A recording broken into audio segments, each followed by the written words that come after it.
Hello, everyone. Happy Saturday. Welcome to the discussion for Days of Blood and Starlight by Laini Taylor, the second/third book we've read in the Daughters Milk and Bone series. Yeah. We are very excited to chat with you guys today. Of course, we'll go ahead and do our initial introductions and stuff. I just want to say we are down a member today. Lindsay's not feeling well, but she's sending her love and regards to everyone here. And we just hope she starts to feel better soon. So I'll just kick it off to Karina to do introductions and initial thoughts and feelings. Okay. Hello, everybody. I'm Karina. You can find me at She Dreams and Words here on YouTube and Instagram. I'm thinking of 4-star. Initial thoughts. I was really liking it in the beginning, and then, like, as we kind of further got into it, it was losing steam for me a little bit, and then, of course, like, it came back in the end. So I think a 4-star for me right now, but I'm very excited to talk about it. Hello, everybody. I'm Dana. You can find me on YouTube at Dana Ella, Instagram, Dana Ella Reads. I don't have my physical right next to me, so I'm so sorry because I can't hold it up. But I'm at a 4-star because I was trying to remember what I gave book 1, and I forgot. I never went back on Goodreads to put my rating in. And but I put it in today, and I'm giving book 1 a 4.5. I don't remember if I don't remember where I landed last time. Okay, but I thought that's where I was at. But I'm gonna give this one a 4 because it was definitely different than book 1, with just like POV changes, and obviously like the tone of the story is getting more intense, which I mean makes sense, like in a fantasy series. But I'm gonna go with the 4. I still really liked it, but it didn't have me completely like captivated the whole way through the way book 1 did. Like book 1, I feel like from beginning to end, I was like, okay, tell me more. Like I'm in it. I'm in it. And this one was still very good. I don't want it to sound like I'm like, it wasn't good. It was good. But it definitely had some moments, I think, where I was just like, okay, Yeah. But yeah. Hello. Hi, everyone. You can find me under this name, Kaylanisimplyme, on Instagram, YouTube, and Twitch. Also, everyone is linked down below. If you guys need to go show some love, if you haven't already subscribed, everyone's linked down below. But yeah, I agree. I am also giving this one a 4-star. I think it was a little too long, and the pacing was a little off for me. I agree with what the other girls said. It's just like it fell off a little bit in the middle, and then the ending was as it was supposed to be. It was very exciting and very fast paced and very fun, but the middle was kind of like, what are we doing? I was just a little lost in the sauce. There was also a lot of perspective changes that threw me for a loop that I just had a hard time like trying to figure out who was who and whose perspective we were like reading from at the time. And I only solely listened to the audiobook on this one, so like I didn't have any like context clues on the page, so that's on me. I can't fault the author for that. I was listening to the audiobook, but I think it could have had stronger points.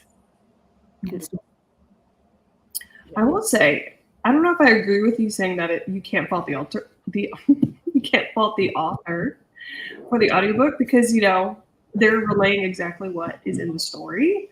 So I mean, I feel like it kind of does. It kind of goes both ways. Yeah. Okay. I actually do want to say on that is that when somebody listens to the audio and you can't figure out where you're at, I do fault the author. Like not in like, like coming at them hardcore, but like some people only intake these stories like in an audio format. And like, I know this was written a little further back in time, but there's even like newer books that still like do that. This is not just like a Laini thing, but just like in general. And that was one of my issues for me personally when I first started listening to audiobooks, that I would get too stressed out sometimes because I was like, I don't know where I am in the story, So like, I appreciate when people like when authors will put just like, even if it's the name of the character as like, you know, like when they'll be like 13 Alice or whatever, you know, like it puts the name in there. And I appreciate that because I hate that feeling of being lost, because I will stress out about it and then it'll take me out of the story even more. Yeah. So like partly my fault, but also partly like, you know, like you said, Karina, like it's like I do put some of the fault, you know, on the author for that, because like they're creating this world for us to intake, and it's like help me help you with talking about your content, you know? Because wasn't the POV switches like mid chapter too? Like sometimes, yeah, I think so. Yeah. So even if they said like, oh, you know, the name of the character, like I get like you want us to know, but like sometimes we just don't. Or like, you know, we're busy doing other things, and then like I'm not going to keep rewinding it, so that does detract from the story. Yeah, no, I agree with you, because it's like you can't like that, even having that feeling of having to rewind all the time to me like detracts like my enjoyment, because I'm like, oh gosh, you know. So the person I think of a lot with this that I think does it well is I know this is like a tangent, but just really quickly, like Anna Huang, like, you know how she always has were you? Oh my god, okay, because she always has the names at the beginning of the chapter, but every once in a while she does a mid-chapter POV change, and she always says the name. Like in the audiobook, it'll be like, you know, they go from Vivian, and then it'll be like Dante, and so it's like you're still in the same chapter, but like she makes sure you know like that it changes. I mean, also, you know, it's like a duet, so you hear the voice change, but even if you didn't have that, like it gives you that like it tells you the switch, and it takes 2 seconds, you know, but I appreciate that, like just as a reader, I appreciate that so much. For sure. Very true. Hi, Liz. 5 stars. That ending gagged me. Avengers Unite. It gave my vibes. It did. I did like that feeling. I always love like a good here comes the cavalry trope. It's always something that really always hits with me. So I agree that ending, that particular part of the ending was really, really good. Oh, so good. So good. Didn't really know who each perspectives we were in, but eventually kind of figured it out when it mattered. Yeah. Yeah. But like, shouldn't all of it matter? Yes. Yeah. Like especially those. Oh, sorry. I think just like with the author, I think we're still. I'm still touching on that. Yeah. But I mean, you know, teach their own. Yeah. I think it was really in those weird chapters where we're getting like perspectives from the like side characters and well, you don't even like the people that were on the run. Like, you know what I'm talking about? Like, people like, and so I'm like, what are we doing? Like, I'm lost. Yeah. Those were definitely tricky because I was like, have we met these people? Yeah. Yes. And that was so sorry if did I cut you off? No, you're good. But that right there was one of the things where I was just kind of like, okay, you know, sometimes when you've read a book, you've started a series, and then it's been a while since you jumped back in that series. And so you're kind of like, did I forget this? Like, is this on me? You know, like for instance, like just when we read CC2, like Clown in the Cornfield 2, sorry, not. But you remember how we were just kind of like, do I even know what's happening? And it took us a second, but we got it, right? But when I was like, we read this a month ago. Like, we're not so far removed that like, in less than a month, honestly, you know? But like, we're not so far removed that we shouldn't be able to clock a lot of these things. But it was a lot of such stylistically, so many changes in a like mid-series, which I find that a little jarring, you know? But just like you said, it's like having POVs from people who, I don't want to say nobody's not important, you know, I'll say they're not important because like their story, right, about like their, you know, race, but like it's not necessarily like important in the grand scheme of like their POV of I don't know. It's just like that was a lot. Like I think maybe Laini did that to like emphasize some of the actions that Hazael and Akiva did. Yeah. I know we're probably Yeah. Yeah. But at the same time, it's like, Yeah. Was it needed? You see, it's like a slippery slope. It's like, I'm sorry. Go ahead. I'm so sorry. Maybe because we did get them a few times, but Mhm. maybe we got a little too much. Yeah. I think I enjoyed kind of having that perspective to kind of show like the gravity of like what was it Haziel? Yeah. And Akiva, like obviously like they're risking a lot, and I know like we'll get into it, but like they're risking a lot, but how it like what it meant to the other people they were risking it for that they didn't know. So it's like on one end, it's like I do enjoy that we got some of their perspective, but it was almost like it was confusing at first because we had never had their perspective, and I was like, "What's happening?" Yeah. You know, 'cause in book one we only had Karu and Akiva, right? And maybe an occasional one from Susanna. See, I don't. We might have, but it's like in my brain, I felt like the only time I had Susanna's actual POV was in her novella. You know, I don't know. It wasn't a bad choice, I think, to give POVs, but she could have, I think, integrated it a little smoother, like you know, and gave us like a chance to realize who the heck's brain we were in. Yeah, it was like kind of jarring. We're like, hold on. Yeah. And I also think that she's also trying to build like the suspense in between chapters, which is it's also great. I love a good like chapter cliffhanger, but a lot of those felt like it was just putting in words for the sake of words instead of actually having a meaning behind it. So yeah. Good morning, Maddie. Thank you for joining us. I'm eating my Nando's. So typing slow, no worries. Also had a page up with a list of characters and checked when a new name appeared, so that helped. Wow. That's dedication. Yeah. We were just letting that ride. And taking notes. Once again, Susanna was a gem in this. I agree. Yeah. I agree. All right, let's. I'm sure we'll get deeper into this, but I just wanted to kind of maybe highlight some standout moments, whether they were good or bad, within the series. I mean, however far back you want to go in the book, just like some initial standout moments for you guys. I have to say, when it surprised me when, because we were talking about it, Hazael and Akiva like came across like a group of chimera and was like, oh, it must have just been a bird, and they're just like frightened for their lives. Yeah. You know, they're like staring at them. Yeah, and it was a nice change for Hazael because of, you know, what happened in the first book and how like that, I guess, progression or growth in both him and what's the sister's name? Laraz. Yeah. Something like that. Yeah. Like how quickly, I mean, not quickly, because it was like a slow progression, but like just being able to see how Akiva was able to kind of put things in perspective for them. Yeah. Great. Yeah. No, I think that was like how you said it was like a slow progression because of coming from book one. But I also think too, like how they say like there's like thousands of siblings, right?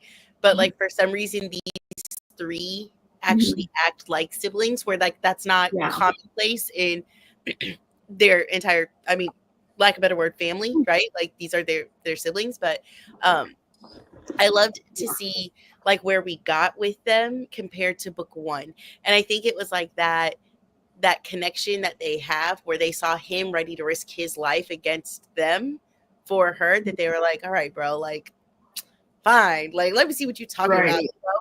But yeah, I really like that. I also really loved, well, I can't remember the name if one of you guys could help me, but the they were in like the chimera side and they were like the shadows that, like, when they stood behind her. Yes. Like that was powerful. Yeah, there were moments with them, and I, for the life of me, I genuinely cannot remember. But like they were, you know, like feared, like so feared, because like when they go in, business is handled, right? And it was a couple moments with them. It was them sitting there with Susanna and Mick, like chumming it up, and Karu's like, what actually is happening right now? And then like when she's like, you know, pleading for a better tomorrow, and like they get up first or whatever, you know, and go like stand with her, and I was just like, that was a statement. Yeah. I was like, stop it right now, because I'm not mentally stable enough. But I liked that. Like, their moments I thought were really great. I think a moment for me that really stood out, because, you know, the chimera, or what they were turning into, were built to be like such terrible, horrible human beings. But that moment when Mick plays the violin for everyone, and everyone just kind of sitting around listening to the music and really accepting these two humans that have no idea what this world is about into the fold with very little fanfare, was just such a beautiful thing to like watch them kind of expand their thoughts on the world around them in a very subtle way. Like, it wasn't like bold in your face, like, you know, making all these grand declarations of what they're going to do for human life and population, but it was just like being able to let them just kind of be who they were in the space of a whole bunch of like crazy stuff was really beautiful to watch. Like, they're amidst a war, you know, and just for them to have like a moment of like peace was just beautiful. What a great moment. It was like humanizing a group of people who've been looked at as monsters. And like that just it was beautiful. There were some great moments.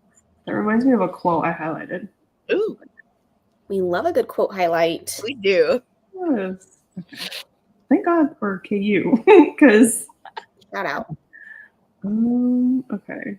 Sorry, you can go through some of the comments if you want. Okay. Liz has some moments she probably wants to talk about. Yes. I enjoyed to see the sibling relationships and actually started to like the sister. Yeah. That was quite the that was a really good character arc, I feel like, for her. I think also too, like, just to touch on like the sister, one, because I agree, I think it was a great character arc, but one of the things I really loved about it too was that there was like bringing in real world things, and like Laura's like how it's like she's thinking about like her safety, about, you know, SA situations, and like you know, and it's something that like they're seraphim, like she's such a warrior and like so strong, and people fear her, and to know that like she also has fears too, and like some of her fears are rooted inside like what women, or, you know, people fear in our world, you know. And I think just like getting to know more of her was really, really great. I just agree, the sister was awesome. Susanna going to find her girl with her sensible shoes on and assisting with resurrections was so cutie. Yeah. And then she's like, my platforms are in your bag. Like, for Mick. I was like, you go, girl. He's like, I knew that's why it was so heavy. Like, love it. When Zeus was making those friends, I noted that this would help, and it did. I think it came in handy more. Yeah. And I liked the tie-in to the end of the story as well, when they're all kind of sitting around listening to the music in the cave after that, you know, here comes the cavalry moment. It was another just like, these people can coexist. Yeah. You know, all sides, angels, seraphim, and humans, if you all have the right mindset. And I think that was really beautiful too. Yeah. Akiva saving the last person from Karu's tribe was beautiful. What? I love him. What guy? Listen, say that again. I'm so sorry. Zuri is his name? Zuri. Yeah. Zuri. But Zuri, I'm not talking to you. Akiva is a shining moment in this series to me, very much. Yeah. For sure. Yeah, the assault scene with Karu. I always say Karu. It's Karu, sorry, and Thiago was tough. Yeah, it made me tear up. I was not expecting it to get as detailed as this book did. For a YA written in 2012, like that was, it went there, and it went far. And I was like, wow, that was so intense to watch. Even like the descriptions, like, you know, just of like trying to pull him like pants down. Yeah. Like I was like, oh God, stop. Please feel like the tension, like the urgency, and like you're like, please, like we're rooting against, you know. Yeah. It was hard. It was hard. Yeah, I was like listening to that scene with like my jaws clenched, my fist, like I was like stressed for her. And I think that's power to the author's writing too. Like we were talking about some of the downsides of her writing, but some of her writing is so powerful, like it's visceral to like listen to some of her scenes. Like you said, sorry, Karina, go ahead. Do you look like I was just so intense. Like I hated it. Yeah. No, for real. Like how you said, like it's YA, but she threw in some very heavy topics and heavy moments. And like I know I had already said about Laraz and like her fears of SA, and then like Karu. And then even when they were talking about that like bridge or like parapet where the women would have to walk to get to, was it Jariel? Oh my gosh, yeah. And how they said like some of them would jump before they had to go there. And like I was just like, oh, crazy. Like she threw in such like just moments that I know we're in a fantastical world. Well, like an urban fantasy, I guess, because we're in the real world and a fantastical world. But just like how many of those things are like real world like, stressors and fears, you know, for people. But like she just wrote them in a way. Oh, it made my tummy hurt. Like I was like, it's like realistic, you know, in a lot of ways. And I was just And I think that's another thing that's that could be like a whole conversation about fantasy in general. It's like a lot of people that, you know, are stuck up and uppity about books are like, oh, fantasy is not real. But it's like there's a lot of really important topics that you can handle in a fantasy that make it as powerful as this. And I feel like she walked that line really, really well while still keeping it feeling of a YA series, you know? And again, like you said, would you say this came out 2012? 2012, yeah. Like that's a testament in itself, like you said, just of knowing like at that day and age where I feel like people didn't talk about things as openly, you know, like when we talk about like assaults and even like mental health and stuff like that, like a decade ago, these weren't normal conversations that people had. Yeah. And so the fact that I feel like she really took a risk and she did it multiple times, like in the book. And I'm just like, shout out to you, babe. Like, yeah, very beautiful. I love the writing in these books. Always enjoy picking them up, even though some of the fantasy stuff can be a lot and confusing. Yeah. All right. Well, Karu and Akiva were in drastically different places compared to book 1. How do you think the character development was handled? Are we talking about like geographically or like I think more in their emotional and their relationships? Oh, because he was still like he had her on a pedestal and she was like against it. Yeah. Well, Karu was like not interested in like anything romantic, I feel like, because of everything that she learned at the end of the first book. And Akiva was just like hard eyes the whole time. Yeah. He couldn't, you know, it's like I can't just not love you. Yeah. He felt first and he felt hardest. And then the moment when they lock eyes at the end, I was like, I wanted to cry. Screaming. Yeah. Literally playing my happy color screaming. Did you find your quote? I didn't. It took me forever, but I'm trying to like find the scene, but it was in chapter 15. I think it's Akiva's saying it. Sorry, I'm trying to like. No worries. Some thoughts. You're setting the scene. You're setting the scene. Yeah. We're eating it up. Took me a minute, but I found it. I'm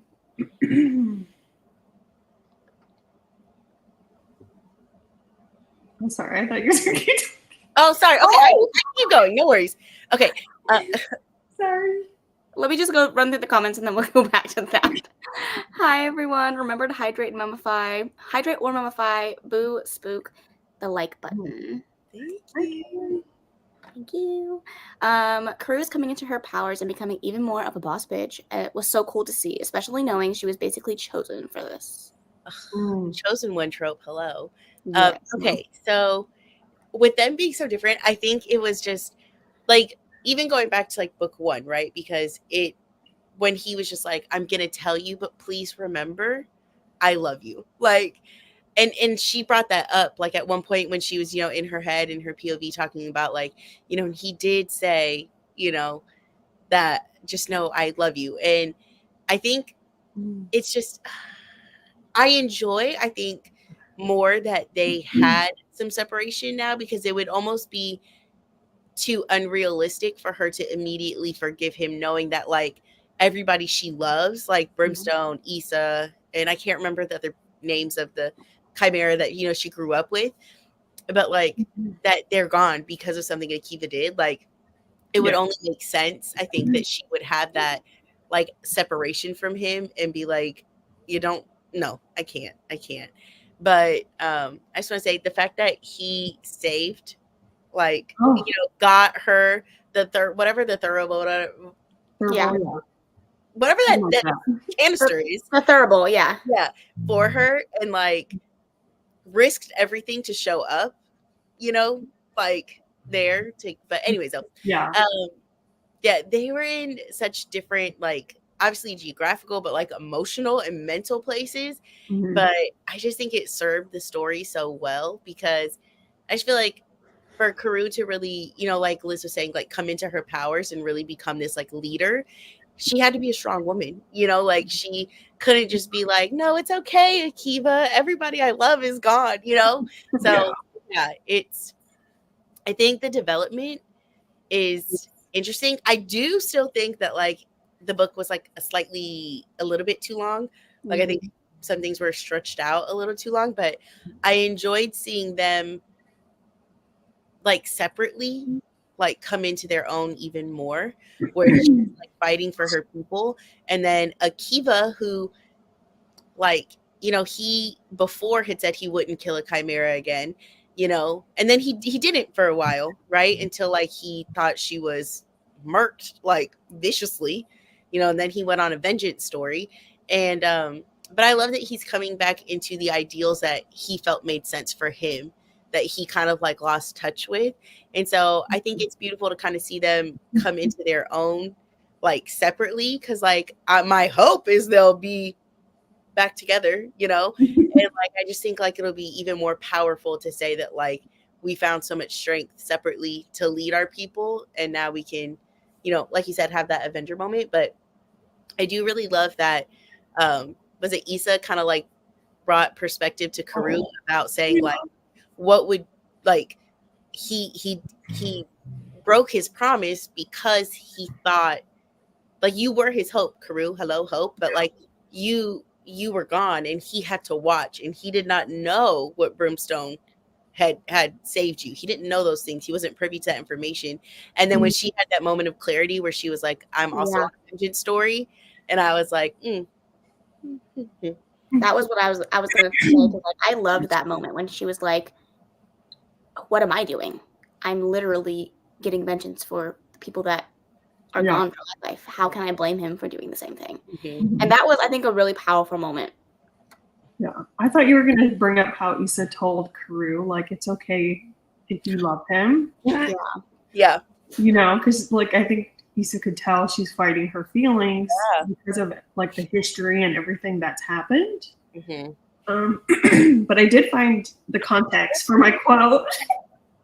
Okay, so it was during a flashback in chapter 15 where Akiva and Madrigal were, like, together and stuff. And she was asking Akiva if he would be able to kill his own father and stuff. And he's like, kill him? What am I for but killing? I am the monster he created. And then Madrigal says, you're not a monster. Oh. And then I'm just going to read this little paragraph.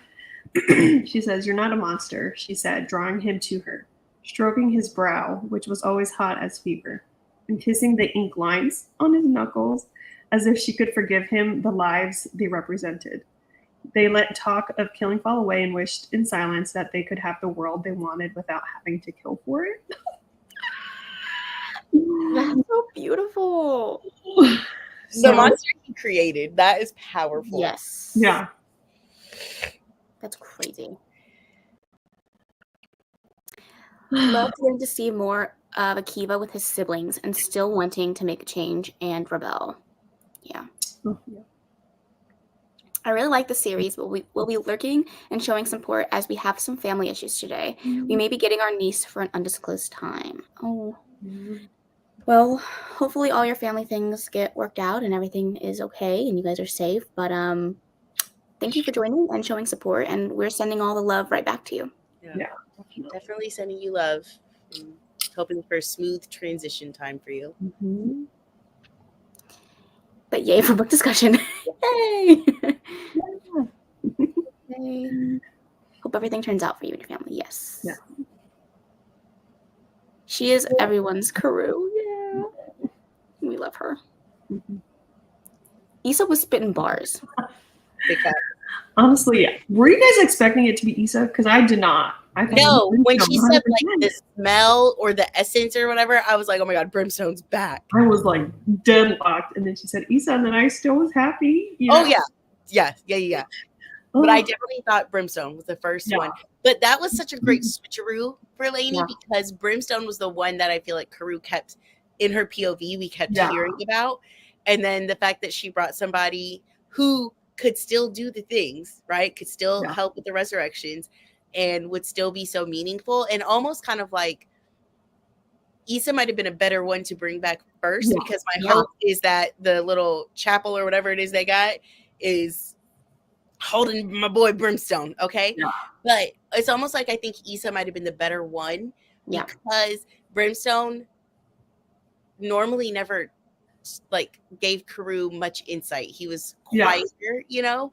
Obviously he had his moment in book 1 where she was like imprisoned, but like I feel like Karoo needed Issa to be able to be a little more forthcoming with like emotions and being like obviously there's a bigger picture here, but also like you are one of the biggest parts of the picture and we got to make sure you're okay, not just physically but also like everywhere, you know.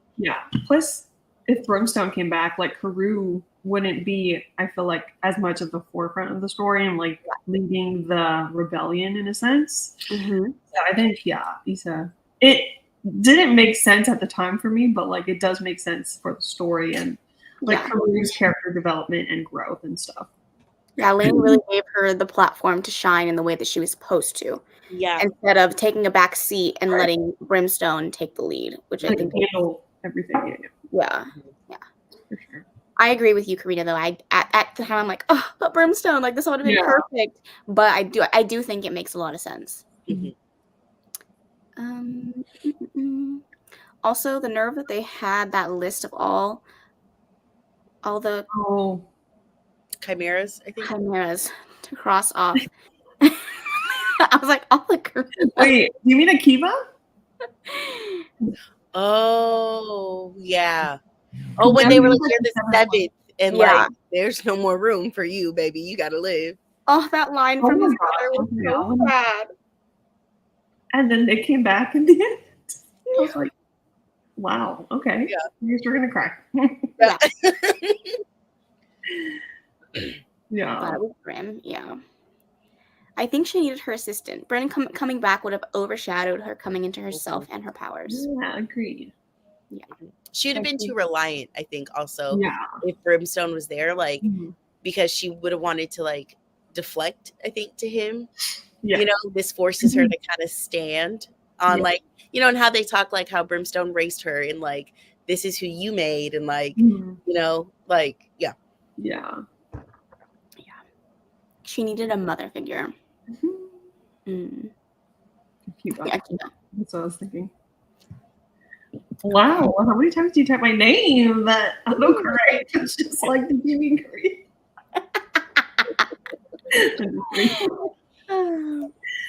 Okay. What were your thoughts on? I think we talked about this a little bit, but if we wanted to maybe talk a little bit more, and then we can just skip off to the next question. But what was your thoughts on Susanna and Nick's role in the story? I honestly love that because, you know, in book 1, I feel like Karoo spent so much time like protecting Susanna from like that part of her life and stuff, and just kind of seeing them in that world like coexisting and like reassured her that like they're okay, you know, and they can handle the craziness. And plus they added like the light humor that we needed. Yeah.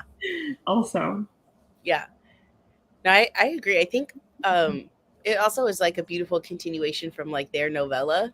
Like to have those like moments, and I think it like humanized a lot of the story of just like, you know, Susanna and Mick like traveling across the desert like as a human. They don't have powers to draw on. They didn't have anything to help them. My girl had her sensible shoes on and was about to die from heat stroke. Okay. Yeah. Like, and then also just like Mick was like, yeah, I'll go wherever you go. It's fine. Yeah. No questions asked. We love that. We love that. Yeah. But I love that like it just showed like a different mindset, like where Karu's mindset is war right now. And like Susanna and Mick are like, let me, you know, play music and let me chat with people. And it was also kind of like, it made me think a little bit of Hazael, like when they were talking about like all being in the cave and Akiva saying like, if Hazael was here, like they would have been playing cards by now. Like he would have bridged that gap. And just kind of like how Hazael and Susanna were kind of like that, like a kindred spirit of sorts that never met. They didn't know each other, but just how like her and Mick are able to like bridge that gap of like different species and like different objectives and stuff. And so yeah, I think it was great. And also just like how strong they are, because they went first to find her just to make sure she was alive, right? You know, but then they went back when they were like, we got to save the world. Like, and, you know, they made their way right on back. And I think that was just like, I think it goes to show like how brave they are, because they don't have anything to save. I mean, now she has her little invisibility moment, you know, that she was taught, but like that just like, it just shows how strong I think they are and how much they're willing to risk it for the biscuit for the sake of the world, you know. Yeah, I would not be that brave. I also loved seeing like the dedication that they had to Karu as a friend, as friends. Although that scene where Mick was like, why are we even here? And she's out here about to die, and you didn't even want us to come. Like, he was about to fight for her. That was cute. Yeah. That was real cute. But the dedication that they have to Karu as friends was really beautiful to watch. Yeah. And I think it really comes back to, I have this question for later, but I think it really comes back to the message of hope. Like, they have so much hope in Karu that she is capable and like willing to do the work to help save the world, but like they just believed in her and have so much hope in her from the get-go, from the jump. And like watching them continually like unwavering support when all the other things are kind of like, you know, on a balance, you know, at one moment you think you trust them and one moment you don't. And it's like, so I think that they were like a steady, no matter what happens, like we'll always trust in you, we'll always believe in you, we'll always like are hoping for a better future for you. And I think that was really nice to see. Alrighty, let's see. Oh wait. And Issa knows where all the bodies are buried. Yeah. Literally. Imagine coming into this chat and the first thing you see, Issa knows where all. Oh, can I touch on something real quick? Yeah. Did you guys heartbreak when Issa was talking about them having to, like, there's that group that kind of had to watch all their loved ones, right? Like they basically sacrificed themselves and stuff. And how Brimstone was like, no, it was her and was it her companion? Yeah. And he was like, you guys need to be there for Karu, basically. And like, we'll just take the fall or whatever. Like, I'm still kind of a little fuzzy on some of that information. But that made me emo. Yeah. I think too, just like how we were saying, like she needed Issa, like, right? Like we're like, and the fact that like Brimstone knew that, like, you know, that he was like, she's going to need you. And like, you've got to, like, it's our fate literally lies in those hands. But yeah, that was tough. Like to think about people having to watch that and knowing like what's coming. Yeah. Like, yeah, that was emo for sure. I think they gave it levity and helped merge the different worlds. Yeah.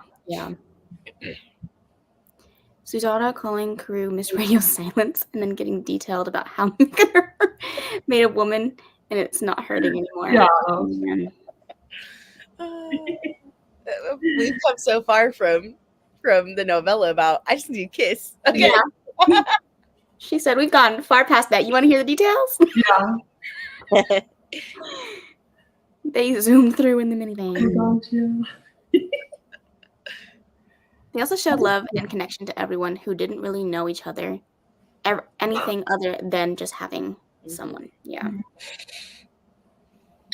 Well said. All right. The theme of hope has continued into book 2. How has it changed as the story progressed? I think it definitely evolved because now, like, especially at the tail end of the book, we're kind of seeing the two, like, species at war kind of come together in order to fight, like, for that better world and stuff. But it was definitely, like, underlying throughout the whole book, I think, as well. I Don't think, ask me to expand. Say that again. I'm so sorry. Don't ask me to expand on that. I think okay, so like in book 1, right, we had that idea of hope. And I think like the progression in this is now like they're getting a little bit more of a game plan on how to create that hope, which is like, you know, for so long. I mean, like you had brought up like the flashbacks of like Akiva and Karu when she was Madrigal, and like how they would always talk about a hope for a better future and like doing it without killing, which I mean that's not possible, I know, you know, but and how Brimstone was just like, you know, you got to basically keep that hope alive, babe. Like we can't lose our hope because otherwise we have nothing. Like when he was saying, you know, like didn't he say like that's more powerful than like the magic or something like that? Yeah. In book 1, but Yeah. I think like now it's like they're actually figuring out how to get to that hope of like we've got to unify. And do we have everybody on our side? No, but we are building our own army, even if like, and even now there's skepticism, right? When they were just like, we're fighting for the same cause now, but like at one point, like it'll go back to Chimera versus Seraphim, you know, and like hoping, and like how they said he's like, you know, hoping that we find common ground before we get to that point. So, you know, so it's like, I think it's just nice to see kind of like their idea of hope is starting to get legs and they're kind of putting play into action, even if they don't have many options. And like, this is their only option. It's kind of like, the plan is coming together, as they say, you know, and starting to move and having a common, like people that they thought were going to be their mortal enemies. Now they realize like, we have a bigger thing that we have to face. And it's like, because if these angels get guns, like it's over for everybody, like our world and theirs, you know? Yeah. I do agree with everything you're saying. I think the hope is like a reoccurring line that is kind of drawn throughout this book. However, for me, when I was reading this, and maybe this was just me, I was kind of seeing like, you know, as Karu, obviously her name means hope, but towards the middle of the story, she is physically and mentally like broken down. Like her body is covered in bruises. She is exhausted. She's not sleeping. And I think that that particular part of the story is when she has like the least amount of hope in what she's doing and where the war is going. She has no information. No one's confiding in her. She doesn't have any backup. She doesn't have any friends. And I think that was a really interesting thing to like kind of juxtapose her being the, you know, symbol of hope, but having like none. She had no hope in the time when she was so broken down and so frail and so bruised and so like battered. And I think that that was really cool to see as she kind of like healed a little bit more from her past and her trauma as the story continued. Her level of hope rose. Yeah. So I thought that was kind of cool. I think that's a great point because didn't Akiva shortly, like during that time, is the when he brought the Issa's soul, and that kind of like revived her again, and like she felt like a purpose in a sense because she didn't know that Tiago told everybody not to talk to her and like basically shut her out and stuff. So I think that's a great analyzing thought. Yeah. I don't do that very often. Usually my brain's cut off, you know.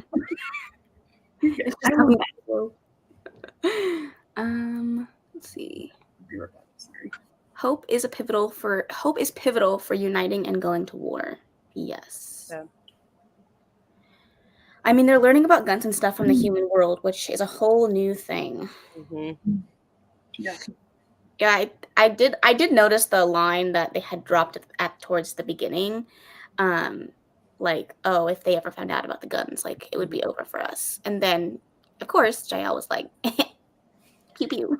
But even with that though, like the burden that Karu is holding now of feeling Yeah. like he only found out because she brought Razgut Yeah. down, you know, and then how Issa was quick to be like, this is not your fault.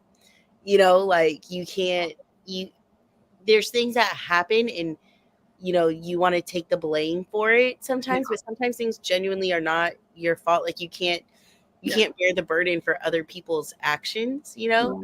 But yeah. Mm-hmm. And it's scary, and is a scary unknown to them what it means for their people. Yeah. Liz. All right, we are getting towards the end here. Let's just talk about the villains. I feel like they've kind of been changing, evolving as the story continues. We have a few new villains to add to, you know, the docket. What do you guys think? And let's talk about kind of the progression of one of those villains. Yeah. What a great Uno reverse with Iago, right? And even like how Karu was just like not wanting to hurt, was his name Ziri? Yeah. Like not wanting to hurt his feelings and like shut her away from the touch of him. And like she's like, I'm just gonna think of him as the boy, as like the young boy, remember? And in his brain, he's like, I don't want her to think of me as the young boy. I want her to think of me as her man's, you know? But just like what a burden on him too, right? To try and like take on something that pivotal, because when they saw that even though the shadow things stood with her and other people stood with her, that they're not like the large majority is not going to leave Iago, and like just that is a burden. I just to even be in that skin and to know how much devastation he has caused, like shout out to Ziri for that. But he had no hesitation. Yeah. In the moment. Yeah. Like Ziri is a 10 toes down type of dude. Like he was like, we got to do it, so let's do it, you know? And just I love when those like Uno reverse moments happen where it's like they're just like, you know, we're in the dark about certain things, and then it happens and it's like, you sly dogs, y'all were playing this the whole time. Yeah. You know, like I like that was really, really awesome. But man, some of the other like I mean the other villain, right, would be like the dad and the uncle over in like the Seraphim side. And what icks. Like didn't see that coming either. You know? So I didn't see the uncle like being kind of behind. Yeah. The mastermind. And then another level just added ick to the uncle there is like, do you guys remember when Laraz like was talking about she's like, I'm so thankful I'm one of the misbegotten or whatever, and they were like, why would you say that? Nobody's happy to be us. And she was like, well, it means that I'm related to him and he'll leave me alone. And then how we found out he wasn't gonna leave her alone. Yeah. And I was like, huh. That was icky. Yeah. It was just like a power move, you know? Like trying to get into her head and sick. Yeah. I'm not gonna lie, that moment when you have that glimpse of Iago as he walks back into the room, my stomach dropped. I was like, no, please, no. And then for Akiva, like that was painful to watch as he feels like, oh, she's choosing him. But like he doesn't know, you know? Yeah. But that feeling of like, I can't believe she brought him back. Like I was shocked. And then to see it all turn out and like you know what that reminds me of? Like, have you guys ever watched Fast 5 when they like steal the vault and then you come back and like watch how it all like played out? That's what that scene felt like. Yeah. Getting little glimpses, but then when she actually like wrote it all down, I was like, wow, that's actually sick. But I just remember like I paused the audiobook and I was like, I don't know if I can do this. Yeah. That moment though that you're talking about, like, because Akiva had just traveled, dragging his dead brother with Yes. Laraz, right? He's exhausted. He has nothing left. But he sees Thiago and he was like, if I'm going out, it's gonna go out with trying to take him with me. Mhm. And then even like in his POV, he doesn't know who Thiago is now. Yeah. But like when he said, like, you know, I saw the look that they shared and like that That and broke like him. his and like the guilt, he feels like he pushed her so far Yeah. into the arms of like somebody who is evil, like truly evil. And it's like I could not imagine like seeing the person you love like share glances, you know, with somebody and an understanding with somebody that you know has hurt them. Like and to think that you're the reason. Like Yeah, that's tough. That was sad. Wow, Yeah. the old one at least. Yes. That uncle, I can't believe he was able to do that and ruin Akiva's plan. But then Akiva also pulled the Uno reverse. He said, blow it up. Which was crazy. How did he do that? I feel like I know it happened, but I don't remember. Like when Laraz was like, "You could have done. You had that ability to do that," and he's like, "Yeah, I didn't know or whatever." Like So what? I really think it's going to come back in the third book with more information about his mom. I think his whatever blood his mom has, because you know she's so different from everybody else, is how he was able to do that. But I think it's supposed to be mystery. Okay, because like I remember in the first book, like when we were talking and we were like talking about our predictions, and I was like, something about his mom obviously is gonna have to come up, right? But like I just want to make sure that I didn't miss anything. It was just like he was like, cool, yeah, blow it up, and then that was it. Yeah. Okay. I just want to make sure. I mean, I don't know. I think he just like his power like exploded from him, and that's what it was. But we don't know what the power was. We don't know how it happened, and we don't know what caused it or where it's coming from. Like details, we don't know. Yeah. I just make sure I did I not. just had a thought, but I think we're going to talk about it at the end. So okay, do you want to say it now, or do you want to hold? You want? I'll wait. I thought 10 was still that other bitch, but finding out that Thiago and 10 were both replaced. That's the one that I don't understand. Amazing. Like, how did they go get her thurible? Like, where did she come from? Well, I'm assuming she was brought back earlier. Yeah. Oh, maybe I missed that. The person that is now 10, she brought her back towards like the middle of the story, and she remembers that was like an ally. So who's inside of 10?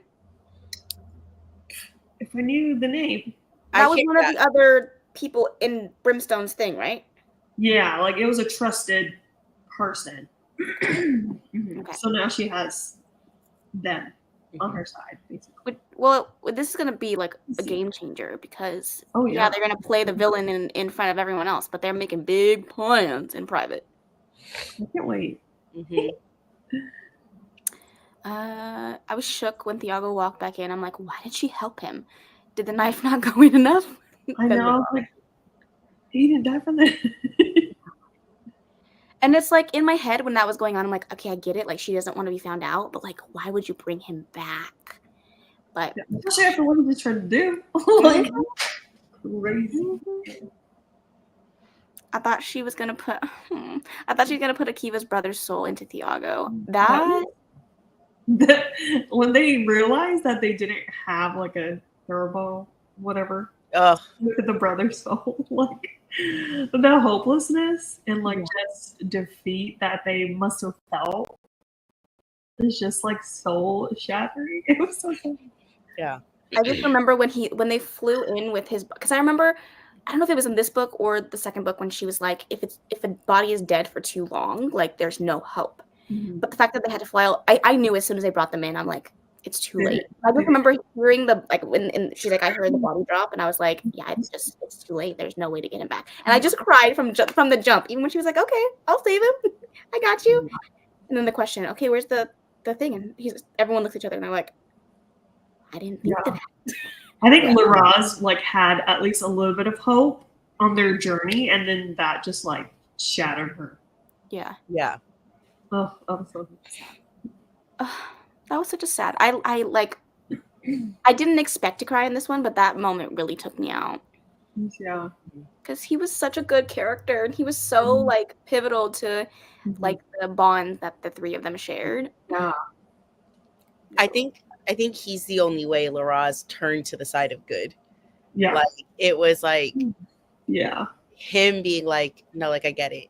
I'm with Akiva. I think gave her the open door to also really change her mindset. Yeah. Yeah. Yes, please explain. How did Akiva get them out? What magic? Yeah, I'm hoping that that won't become a plot hole and it will be super explained in book 3.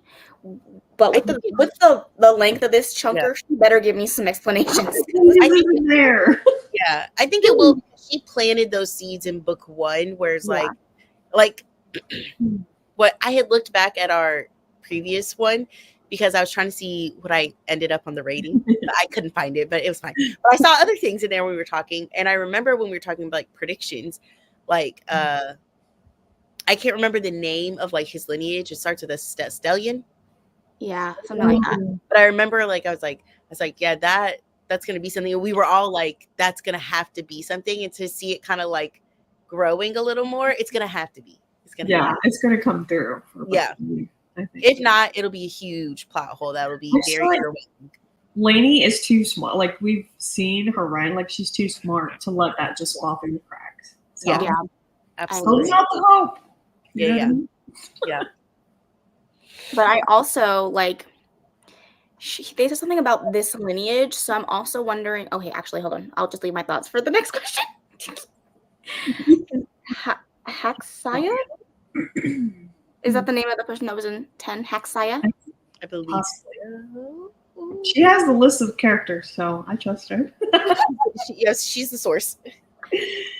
Okay, let's do it. I think this is what you were waiting for, Karina. So, predictions for book 3 and the conclusion of the story. So, regarding Akiva's like mom, I feel like she's has like a big standing in the angels that came through at the end, and I'm excited to see those two things align.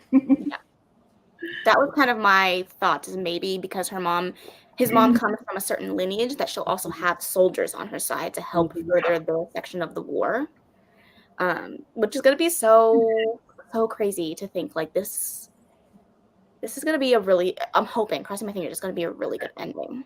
Yeah. I just want to say this line because when Akiva said it, like I screamed a little bit when he's like, we can fight them together. I have an army too. At the end, that was just like, oh, wow. Amazing. That's it. It's just her writing really is so good that it's gonna. I think book 3 is really going to like sweep us off our feet. Like I think it's just gonna blow our socks off. Like I think she's planted so many seeds, and like I think Karina, you said like she's such a smart writer. Even with like if we go back to think of like book 1 and like Brimstone and like his lessons in like that, like use magic wisely, and like that it's not the most important thing, and how he took his job so serious because he knew that like other people in this position would abuse it. Kind of, and like how, Carew was just like, man, like I've been doing this for, a few weeks, and like this is a burden to think that like Brimstone's done this for like eternity. Like, but just I think there's so many little things that she's planted in. Like it's such a well thought, at least seemingly right from where we stand right now, it feels like such a well thought out like world that she built, and like the little invisible string theory. Like I feel like she's connect so many things. Like it's just amazing. My brain does not work on that level. Like there's no possibility where I could ever create something like this. And I'm just happy that we are enjoying the journey, and that we get to have so many little predictions. Because sometimes I feel like I read some books and I'm like, I have no clue where this is going. But then I also am just like, I have no clue where it's going, and I'm not going to spend the time to try and think on where it's going.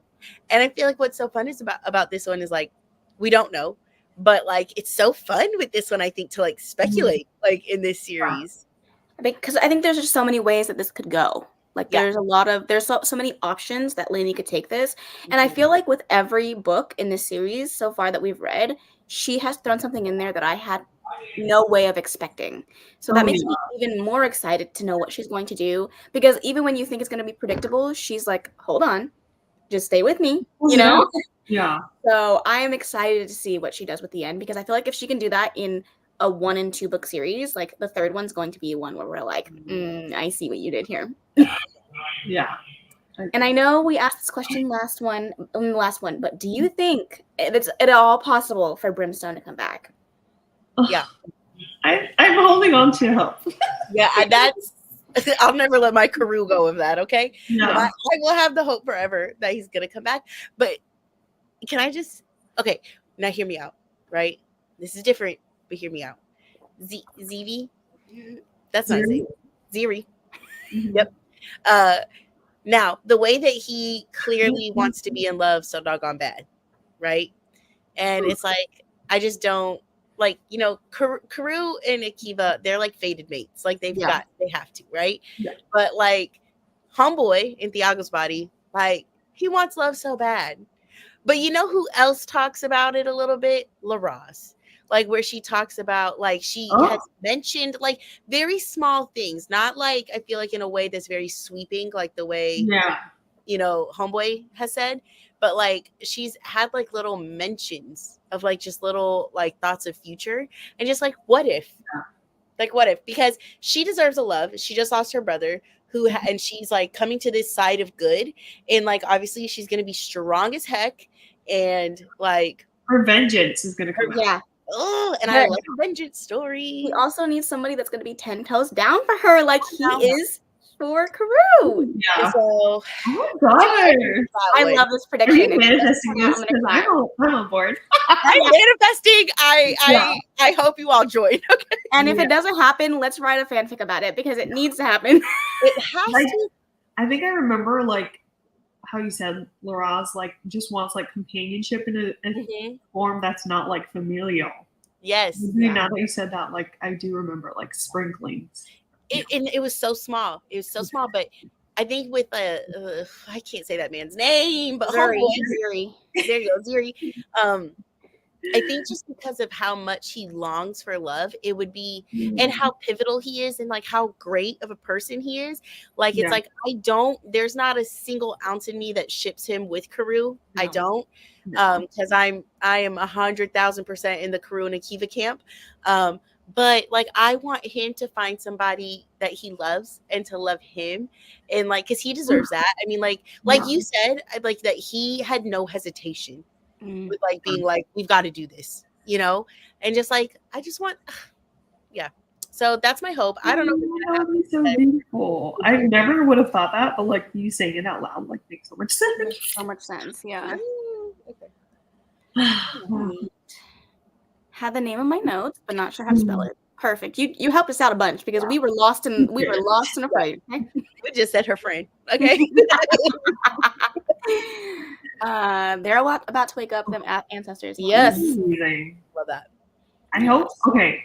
Question. Do you think in this next book, because you know Akiva was like, I have to close the portals and like close all the doors. Do you think they will stay open by the end of the book? Like that's a hope, right? Like everyone can live harmoniously. Yeah. I hope so, because I feel like at this point the veil has been torn from the human world. They things are happening. Okay, they've seen too much. Everybody had to get Men in Black. You know, like imagine. Yeah, so it's like all these angels like come down. And you're like, what is happening? But like angry angels, these are not like cherubs. You know, like it's like. So I am also hoping that it remains open. But even talking about closing the portal, though. I know this is not a prediction, but it made my heart like stress when he was like, she's staying on this side. And he was like, so even if it's small, there will always be a hope because we're in the same world. Like I said, I'll throw up right now. Yeah. Well, I thought it was Susanna. Like, how's she going to live away from Zoo? That's what I thought. I said, and then when Zoo showed back up, I said, well, if it gets closed, Zoo and Mick will be up in here too. Probably, honestly. Yeah. I'm so glad I jumped into this world with y'all. Never hearing about this author. Sometimes getting out of my comfort zone is good. Yes. happy to hear I'm so that. happy to hear that. Yeah. I feel like this is a great series to do a read along for too, because there's so much to discuss. There is. And I've loved these discussions so far. They've Yeah. been some of my favorites Yeah. that we've ever done. Really. They're I feel like really- we're really dissecting, Yeah. her writing and like the story. And it's just, like you said, there's so much to talk about. Like, it's just a Mhm. good time. Thank you also, Liz, for joining us on this journey, because it has been a good time. Mhm. I think Brimstone is coming back. He would have to think about a plan to save his soul. Mm. That makes sense. Yeah. He's like a mastermind, right? Like, Yeah. and I think like, please correct me if I'm wrong, because sometimes some of these things get a little fuzzy up here. When Issa was talking about I don't know, I can't remember if they called it a chapel or whatever, but like, where she was like, he knew that it could hold like thousands of souls, like. And also though, I think too, that's probably why he was like, Karu's got to make it, and Issa, you're the one that's gonna have to lead her, because now there's 2 resurrectionists, and then they have like a half of a resurrectionist in Susanna. She's learning. Yeah. Like, I love her, but like, I feel like he's gonna have to come back, because it would. Yeah. He's just a mastermind. He's in a league of his own, like on thinking a few steps ahead of Thiago, and like. Yeah. He doesn't have maybe like the things necessary to stop Thiago, but he's able to think about like, how does our race like continue on even in the midst of him. So yeah. Oh, I hope he comes back. That's me just hoping so far that I refuse to think he's not. Yeah. I'm in the same boat. Same. Agree, Dana. Those 2 make it together. It would be cutie. I hope so. We can call him Zaza. That is so hard for me. And Karina, they can't leave Zoo. No, they can't. They can't. Brim knew this was coming and definitely prepared for it all. Yeah. I hope so. But then it's like, my thought is maybe that this is a complaint in a lot of YA, that things are wrapped up too neatly, too nicely in a bow. I'm wondering if she's going to fall into that category of like, giving Zuzu, Zaza, whatever his name is. Now I can't think of it. And Lerai together, bringing Brimstone back. Like, if that's going to be how it's going to end, or if she's going to go on the other side of the spectrum and leave things kind of like happy for now, but not happily ever after. You know what I mean? So we'll see. I hope they end up together, and I hope Brimstone comes back. Like, I'm fine if she wants to wrap it up like that. Oh, I have no problems with it. Please. But I also think too, almost like, I feel like even if Brimstone does come back, and a lot of people come back by being able to save so many people, to me doesn't exactly wrap up easy. Like, is it a happy thing? Sure. But I don't, in my mind, at least the way that I'm taking in the story, it doesn't wrap up easy, because I feel like he's been planning this since forever ago, because he had that conversation with Karu of saying like, we're going to lose. Like, there's no way that we win this. And so like, I feel like he was like getting his contingency plan. Like, we are going to lose. This cannot continue on. We can't just keep resurrecting people forever and ever and ever. We're running out of resources, right? Like, the fight's never going to end if that's the case. Exactly. Yeah. So it's like, I feel like this will just kind of be like his plan from forever ago finally coming into fruition. Like, I feel like he knew like that was how he was going to be able to save the most people. And like, so it's like, I think it would be great, but like, I don't think I know what you're talking about, how some things just, it's kind of like, where did that possibility come from in YA? And not even just YA, like SJM had her moment in CC3. Okay. There was way too many, whatever. And like, those ones didn't make sense. Right. Like, to me, at least, like a lot of those things did not coincide with like the story she had built. Anyways, but like with this one though, I think it's a nod to, in my opinion, like Brimstone's like thinking ahead of the future, and him truly being like Thiago is a murderer, right? And Brimstone is like a pacifist. Like, he's just trying to bring love and light into this world. Like, and so it's like, I think it would be a nice way to end it, but I don't think it would have been an easy way. I think it was like, it's been built and thought about and like structured and like put time and effort into it. Yeah, that makes sense. Can I just talk about a moment that I don't even remember when it popped up, but when Susanna and Mick, were with Karoo and everybody, and he says just walking around like naked, and Mick or He's like, "Why are you staring?" Yeah, and then Susanna was like, "Yeah, she got beautiful boobs," or whatever she had said, like that. Just cracked me up. that was so funny. Yeah. I just love Susanna. Me too. Yeah. She's such a great addition to the story, and I'm so glad. I think we talked about it in our last discussion, like how is she going to be incorporated in the rest of the series? And I think that Laini Taylor did a fantastic job at building her into the story without giving her too much space or too little space. Like she was like a perfect amount of in the story that gave us the levity. I think the levity is really important because this story got dark and it got dark fast. Okay. Yeah, really good. And she kept her true to herself. You know how like sometimes like you get into the next book of a series and you're kind of like, wow, these characters feel different. Like they don't feel like the same. And it's like I feel like she kept Susanna exactly who you would imagine. Book 1 Susanna, 1.5 Susanna would be in the midst of a war camp. That's where she's at. She's in the midst of a war camp, frolicking. Yeah. Okay. Yeah, that scene where she was like, if we're gonna get eaten, like at least I taste good. Like, Yeah.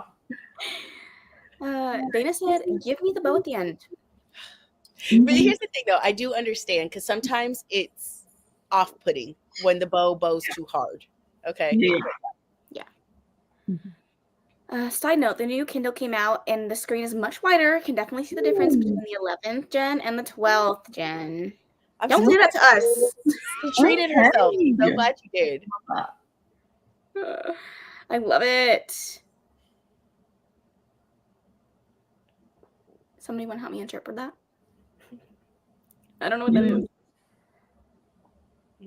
Not sure. Maybe Liz can give us a clarification on that one. Must be. Zoo threatened the bladder team on Kaz when he was speaking to the reporter and called him out. Was hilarious. Yeah. Yeah. She did not care if her girl was stealing teeth. As covered on the news, she just wanted to know where she was. She's like, yeah, get them teeth, but also where you at, girl? Yeah. All right, let's do just this last little question. Final thoughts. Anything else we didn't discuss that you want to talk about? Anything we missed? I think this is the same thing that happened to me in the first live show. And I'm like, did I like this more than I thought I did? Like, I already liked it a lot, right? But it's like, as we talk about it, I'm like, did I like it more? Because the stories. Yeah. Like, if there's one thing you can't clock Laini for is being lazy with the story. Like, she did great. That's true. Yeah. It was just a mistake. It was a mistake. There was a relatable queen because both of us don't have a voice. Oh my gosh, yeah. And when she was like aiming for those speed bumps when Ten was like in the back, like that had me cracking up so bad. Yeah, I forgot about that. I highlighted it. I think the highlight said, hold on, now I have to pull it up. It's just like a little one-liner. It's like she aimed for another bump or something. What was it? I love that she was trying to get her lick back regardless. Like, yeah, you gotta come. Karoo aimed for another bump. That's literally all it said, but yeah.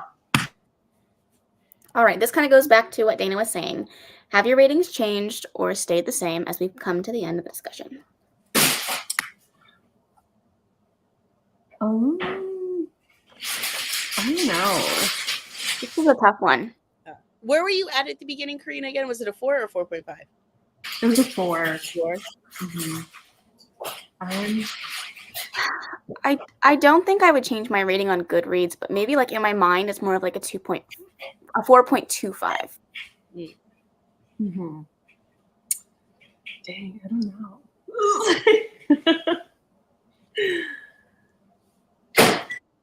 I don't know. Because now I'm thinking like, if I give it a 4.5, right? Like if I went up that half star, like, does that mean that the first book I have to go even higher than a 4.5? I don't know. It's just like, I think like so much was happening with this one too, that once we started talking about it, I was able to, I think, like digest the story a little more. And her writing really truly is brilliant. But yeah. I think I'm gonna keep my 4. I think I'm gonna keep my 4, and then in my mind, I'm just gonna mark it as a 4.25 because I do think the first book was better, but this one did. The discussion gave me a little bit more appreciation for the story as a whole. Yeah, I agree. Perfectly said. Liz said, "Stay at a 5." Love Love that. it. I love though that it's highly rated though. Like Yes. Yeah, in the first discussion to this, like nobody has given like it's a bad rating. I think it's like if you take the time to read it, it's an incredible fantasy. It Like is. layered. Yeah. and the way it holds up, like current day, is like amazing too. I know we talked about it, but it's just like It's It so is. amazing. Yeah. It deserves Yeah. it deserves to be brought up again, I think. Yeah. Yeah, 2012 was not really a genre for books like this. I mean, I'm sorry, a time frame for books like this. Like 2012, we were reading Vampire Academy. Like, you cannot put those two things in the same camp, okay? Yeah, it was like Vamps and Dystopian. It was not this. Hunger Games, Divergent, and stuff like that. So I do think that for the time that it was written and still reading it, almost, what is it now, 12 years later, like, and the fact that it still holds up and it's still getting high ratings, like, that's a feat in and of itself. Like, she slayed. But also, where's Laini Taylor right now? Huh? Where's Laini Taylor? Why isn't she writing anything? Yeah, come on, sis. She might be. Maybe. Like, I also think too, like you said, how this wasn't a story that was getting as much hype back at that time. Like, and now fantasy has grown so much, and like people have read so much fantasy, and especially you two, like more than me. You guys have read much more fantasy than I have, and the fact that this story is still hitting, even for you two that like you've read more in this genre, I think is also like a testament, to how good it is. I think when all is said and done, depending on how the third book goes, this could quite possibly be like in my top fantasy series that I've ever read. Not all of them were 5 stars, but just the complexity and the way that she really like delved into some of the harder topics and the themes throughout the story. Like, this could be one that I recommend for a really long time. I do think it's a really great series. Yeah, I agree. And I think it just makes me more excited to read her more recent stuff. Like, yeah. I have a feeling that Strange the Dreamer is going to be one of those things that like has me in a chokehold. Yeah. I mean, it's popular for a reason, Yeah. Like, I'm pretty sure we're going to love it. I think the way that we are really enjoying this one so much, and people rank Strange the Dreamer, like that series, above this one, and we're already like loving this one so much. It definitely, I feel it gives me so much like hope and excitement, even more for like what's to come. Yeah. But I also think like this is like a personal side note, but it's really funny. I went back and I watched like a really old video of mine, one of the very first videos I ever put on my channel of authors that I wanted to read in 2020, and Laini Taylor was on that, and I'm finally That's crazy. Dreams come true. Yeah, dreams come true. Yeah. This aged well. Yeah, it did. Mm-hmm. Now this would be a great movie. That would be amazing, actually. A great movie. Or like a series, like, like a series. Yeah. That'd be great. Reading this at the same time as Akatar, I like Laini's writing better and a bit more on the overall story. I can see that. I could see it, yeah. Well, what book are you on in the Akatar series? War, right? Already? Oh wait, yeah, I forgot we're doing that. Nikki's behind. I'm behind. Everyone else is on time. Not me. I'm behind as well. Pages into I haven't even picked up Agamemnon yet. I am struggling. All right. Well, you guys, this was another really, really great discussion. We were really sad to not have Lindsay here with us, but hopefully we'll see her for the next one. She's hosting book 3. Yeah. Dreams of Gods and Monsters. This huge. I know. It's almost 700 pages. It's 636 pages. I'm excited. Mine only has 635 because it came with a printing error and I had to rip it out. But besides the point. What? I also love how her blades are on the front. Like, she's Gonna put in some work. Why wouldn't you return that, girl? Exchange. Well, I bought it at Barnesy because I'm filming a video and I need to wrap it up. And it's only one page. Like I'm gonna listen to the audiobook anyways. Like it's all fine. You know? Oh, good for you. I'm exchanging it. I should. I probably should, but I probably won't. I'm too lazy. Oh.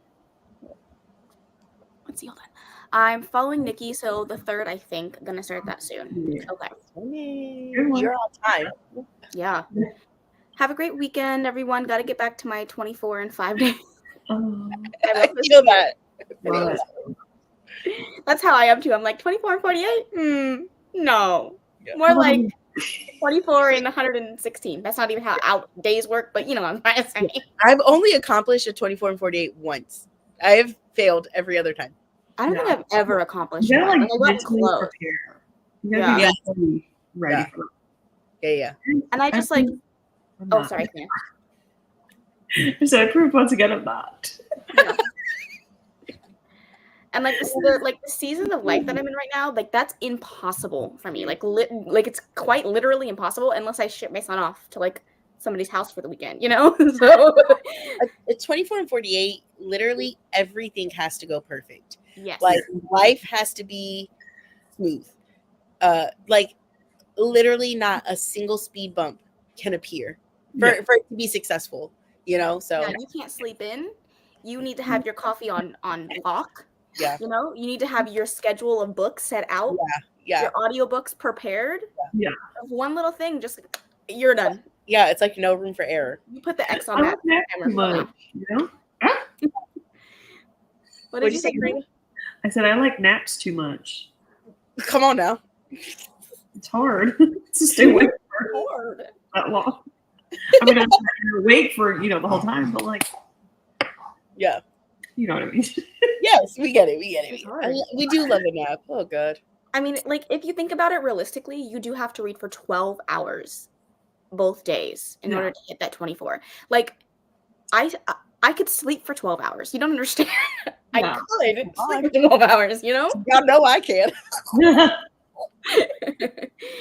I mean, I'm home doing nothing but distracted by other things. It'd be like that.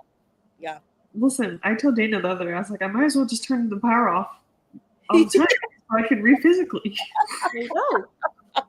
She said, hit the breaker. Come on now. Save a little on the power bill this month.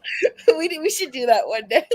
But just put all the remotes or put everything in another place. Phone, on airplane mode. Okay? Yeah. Take it off. You can only access your audiobooks. Yeah, the ones that are downloaded. Yep. You better come prepared. Better be prepared. And Libby's off the platform there because you can't have those downloaded. So it better be on Audible or none. I just want to tell you though, that was a struggle with Big Back Milton.